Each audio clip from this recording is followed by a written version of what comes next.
So this is going to be another movie review.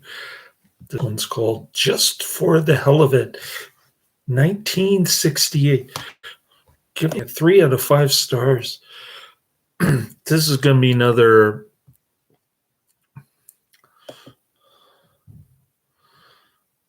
Herschell Gordon Lewis flick.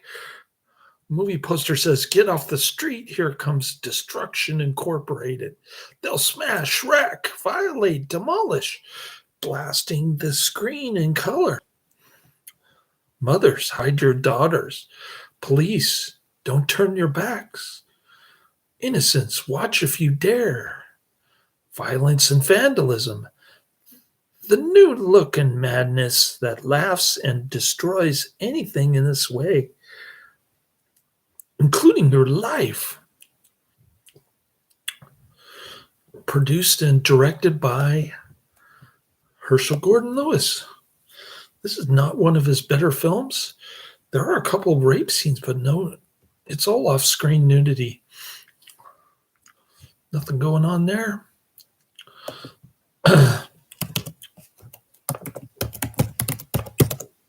Sorry, I forgot to give Herschell Gordon Lewis some producer credits here.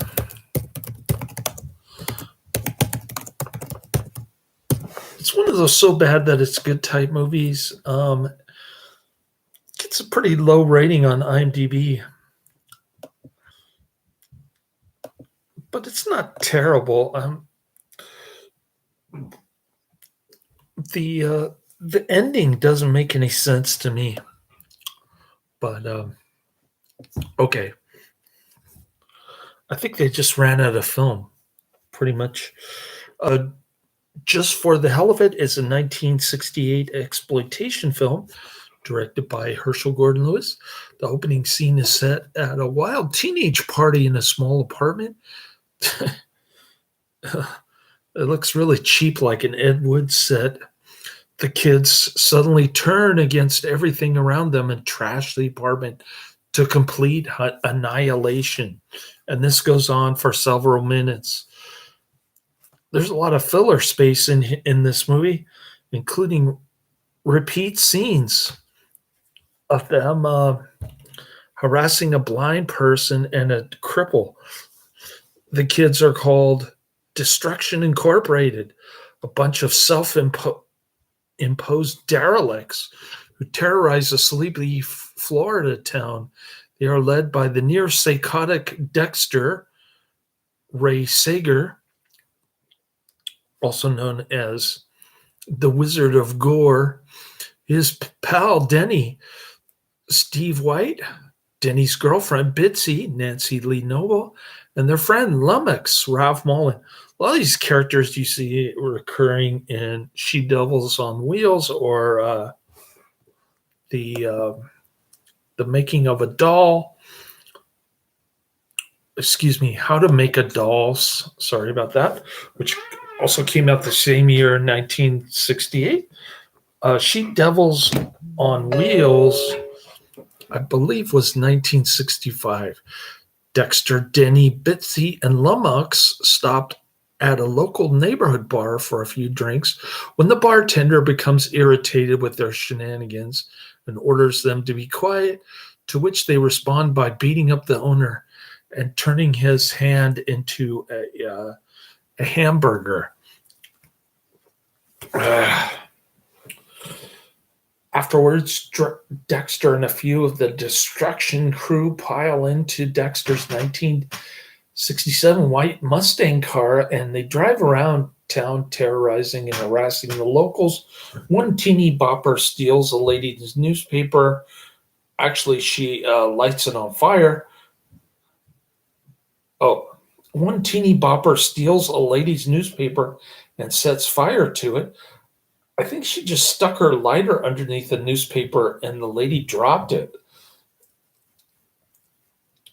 This Wikipedia is not accurate.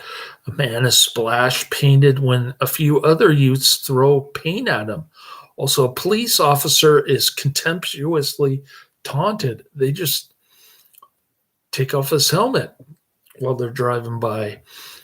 At a corner coffee shop, the overly zealous teens engaged in a bloody fistfight with another teenager named Doug, Rodney Bedell, who used to know Dexter and was part of his gang before walking away years ago. As a result of the rumble, the group begins to trash the place. The proprietor threatens to call the police. This is another cheap set, but is cut short when one of the teeny boppers punches him in the face. Dexter and Denny, aided by another destruction crew, cruelly drag the owner to the stove, and they unmercifully burn his hands on this hot stove. Okay, so I got my scenes wrong. I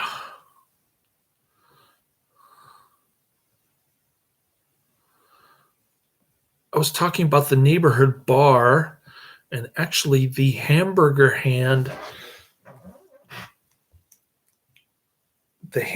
helper hand came into play with the coffee shop, not the bar. Sorry about that. I lost track of where I was. Soon, newspapers decried the terrible savagery besieging the town, and the police proceed to track down and arrest Dexter and some of his crew. But under interrogation, the sociopath, the Wizard of Gore, calmly denies anything to do with the violence sweeping the community, with no witnesses willing to come forward. On fear of retribution from the destruction crew, and with circumstantial evidence to hold him on, the police released Dexter. The Wizard of Gore, the Wizard of Gore actually walks out on the police. He's kind of like, screw you. Only giving him a warning to keep out of trouble. I didn't hear any warning. Soon the delinquents run afoul of law and order again. Blind man is ruthlessly tormented for a second time. This is the repeat scene that I was talking about. A newly bandaged man is beaten with his own crutches. That's the repeat scene from the beginning. A throng of cretins snatch a woman's baby and stash it in a garbage can before they demolish the baby stroller in front of the mortified mother. Employees of business office are harassed to a point of terrorism, and local cafeterias raided. They just spilled woman's drink all over her tray, and then they pie-faced the cashier, desiring to slight no segment of society. A group of the destruction crew invade a Little League baseball game. It's more like kids playing out in the backyard. A brawling free-for-all is interrupted by Doug, who witnesses the antics and intervenes, beating up a few of the crew before he gets overwhelmed. A confused and senile old woman sees the rumble, calls the police, but the gang flees, and Doug unbelievably gets arrested for fighting with the boys. That was another confusing scene. While Doug is temporarily in jail, four of the gang drive down a road near the beach and discover a teenage couple making out on a beach blanket. The four teeny boppers attack and beat up the boy, while the young woman is gang raped, off camera, of course. And afterwards, both her and her boyfriend are bludgeoned to death by the sadistic youths who withdraw from the scene of the crime. Later, during the party, the destruction crew throws at their hideout. Dexter catches four high school girls who stumble into the party, and the group proceeds to strip and humiliate the teen girls before throwing them out of the party. Again, no nudity. It's all off camera. The next day, Doug is bailed out of jail by his girlfriend, Jean, played by Aggie Genus, whom they both try to stop the gang on their own since the police are unwilling to do anything. Oh, we got Keystone Cops. We got a decent score. The background music was decent. We've got police, Keystone Cops. We've got bad acting. These are the reasons to watch. It's hard to watch, though. I have to admit, there's no nudity and not much going on here. Dexter and his group meet with Doug, where they tell him to stay out of their way, but Doug refuses to be bullied. With Doug unwilling to back down, Dexter decides to get back at his former friend. One evening, Bitsy phones Doug, lures him away from his house to meet with him on the ruse that she wants to help turn the gang in whom treat her like a mascot. Sorry.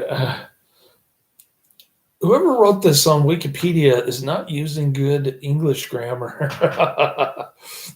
But I am learning more about what actually happened versus the inane film dialogue that's hard to catch on. When Bitsy's on the phone with Doug, I can't really figure out what she's up to. I know it's a distraction, but I couldn't really catch what she was saying on the phone because she's kind of mumbling her lines. Doug leaves Jean alone in the house. Dexter, Denny, and the distraction crew arrive at Doug's house shortly thereafter, where they stage a home invasion in which they taunt, strip, and severely beat and mutilate Jean before leaving her for dead. Again, no nudity, just a very dark rape scene. And they tried to cover up the nudity as much as possible, when, in fact, there was no nudity, I should say, because she's going like this, covering up her nipple when she's dead on the floor. When Doug realizes that Bitsy has no intention of testifying against Dexter and the destruction crew, Doug flees back to his house only to find Jean hideously bruised, bleeding, and maimed, with the image of a rat carved into her stomach. Oh, just like, I guess destruction crew is supposed to be like Charles Manson? I don't know. Maybe they're part of MK Ultra, this destruction crew. Driven by revenge, Doug sets out back to the destruction crew's hideout to confront them. Yeah, he finally figures out Bitsy is playing him for a fool, trying to get him to stay with her as long as possible so that Bitsy gets snuffed out. Most of the group flees in Dexter's Mustang while Denny and Bitsy escape on a motorcycle.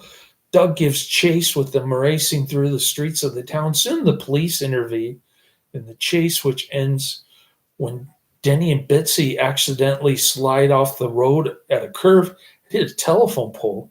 Terrible special effects, by the way, which the motorcycle explodes. The motorcycle explosion is unintentionally funny in this one. Denny and Bitsy are thrown off the motorbike and both are killed by the impact.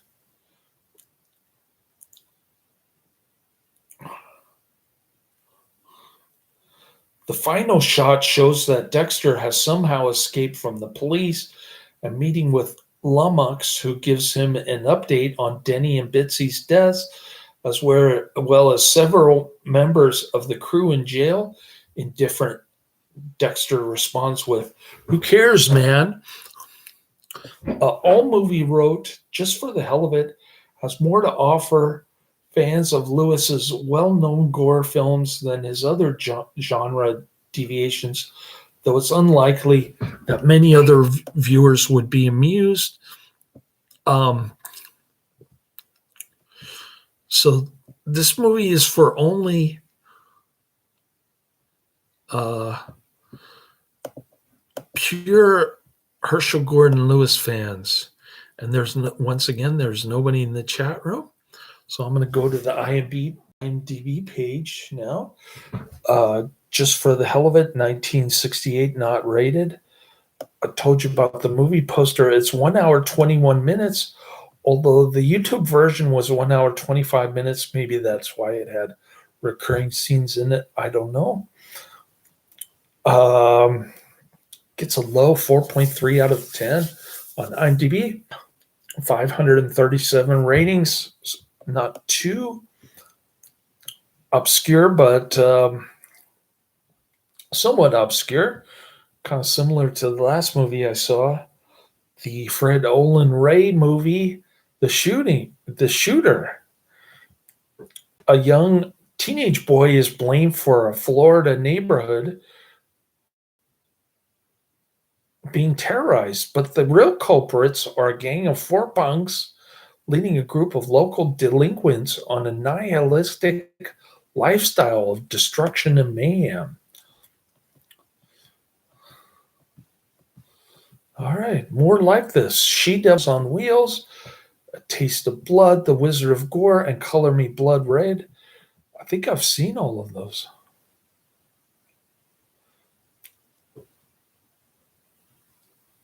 And I may have reviewed them on YouTube. I'm not sure about She-Devils on Wheels. Taste of Blood sounds familiar, but it's not ringing any bells. Included in 1990 VHS series hosted by Joe Bob Briggs, aka John Bloom, titled The Sleaziest Movies in the History of the World.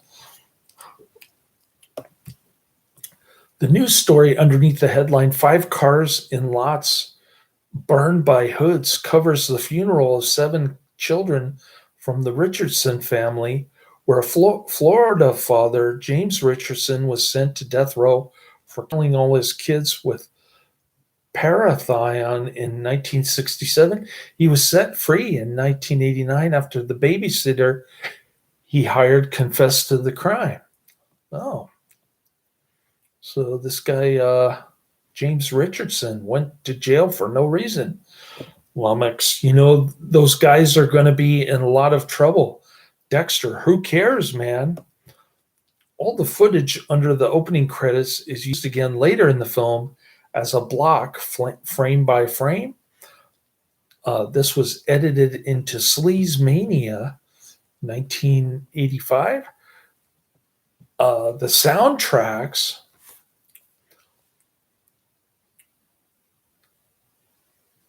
Destruction music by Herschell Gordon Lewis as Sheldon Seymour, lyrics by Robert Lewis, performed by Terry Rebinar, The Faded Blue. All right, so I got to put Herschell Gordon Lewis in the music credits. Barren Blood does a review on IMDb dated January 26, 2002. Doesn't give it a rating. The title of the review on IMDb is called Bully Bully.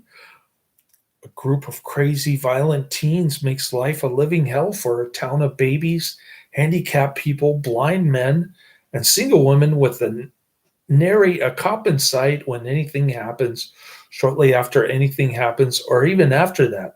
Herschell Gordon Lewis tries his hand at making a teen gang violence picture with some kind of social commentary, but the result is a film with a very sadistic side and loads of intentional, I think they were at least, and many unintentional laughs. Acting a far off feeling in most Lewis films is fairly decent here. The youthful lead convey menace enough to hope something terrible happens to them. The group plays all kinds of pranks, some harmless at first, but then work their way up to murder and rape. The Lewis touch is clearly evident in the relentless, unfeeling tone of the film. It has no heart at all because it has some laughs and shows some situations of intended violence hitherto unseen in any Lewis's works. It would take I would take a moment and see this film just for the hell of it. So there you have the IMDb review. Now let's go down my movie list. First up is Die Hard, 1998, then Undersea Kingdom, 1934, and Moonshine Mountain, 1964. Those are my next three reviews. Nobody's in the chat room. I'm going to watch Die Hard for the first time, believe it or not, and I'll post my review later.